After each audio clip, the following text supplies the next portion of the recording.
Ten Hag's tactics shine today as Manchester United beat Arsenal 3-1. This is the Manchester United Arsenal tactical analysis. First, taking a look at Manchester United when in possession, it's important to look at Arsenal's defensive shape. When Arsenal were out of possession, they were using a 4-2-3-1 formation with Lokonga and Xhaka as the two pivots, Gabriel Jesus up top, and their typical back four. United also came out in a 4-2-3-1 formation, but it would quickly switch once they gained possession higher up the field. Once in possession, we would see Eriksen move into the left back position, with Malacia pushing up almost as a left winger. Eriksen was absolutely vital to Manchester United's in-possession play, and he was a key reason why they came away with the win today.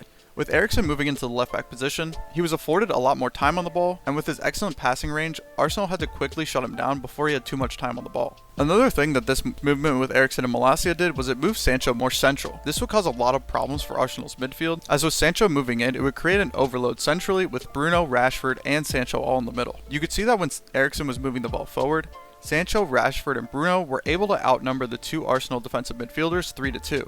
This was vital for Manchester United, as it was a key reason they were able to create so many progressive passes to Rashford, Bruno, and Sancho throughout the match. We could see how important this left side with Eriksen, Malacia, and Sancho was to Ten Hag's tactics. United would attack down the left side 44% of the time they would go forward.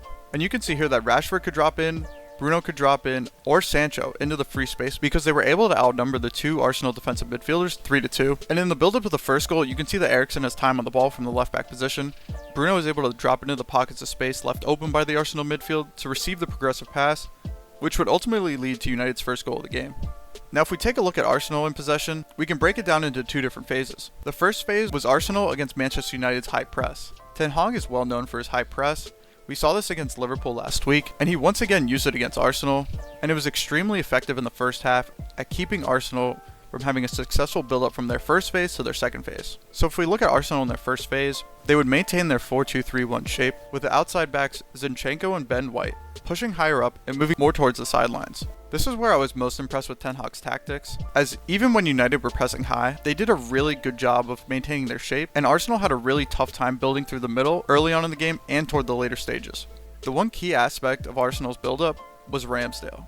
In order to get from the first phase to the second phase of possession, Ramsdale was able to use his incredible passing ability to skip over United's first line of press and either hit Ben White or Zinchenko with a free pass, where he would have tons of space to move into Manchester United territory, and Arsenal can move into their second phase of possession or even hit them on the counterattack. And with all this talk about De Gea's passing range, Ramsdale really showed how important a goalkeeper with ball playing ability can to breaking a high pressing team. And he did this throughout the match, especially in the second half. We saw it a bit more because I think Arteta emphasized at halftime how easy it was to break the press by looking for that first pass. So once Arsenal had moved possession up the field, they would move into their second phase of possession, where Arteta's team would move into their 2-3-5 formation, very similar to Pep Guardiola's Manchester City side in attack. So as I said earlier, United were extremely good at keeping their shape in the press, especially in the second phase. Ten Hag has done a really good job instilling in these players the fluidity of their positions and maintaining their shape at all times. Arsenal, even in their second phase, had a tough time building through the middle. Another thing I found interesting was Varane was extremely good at keeping the press on and following his man to prevent the penetrating passes that Arsenal were trying to use to find Jesus or Zinchenko in the half spaces. This is drastically different from what we saw from Arsenal, where Lokonga and the center backs were on kind of a different page, and the spacing between the defensive midfielders and the back line was a little bit off during the match, hence why United could create so many chances with progressive passes to Rashford, Bruno, or Sancho during the game.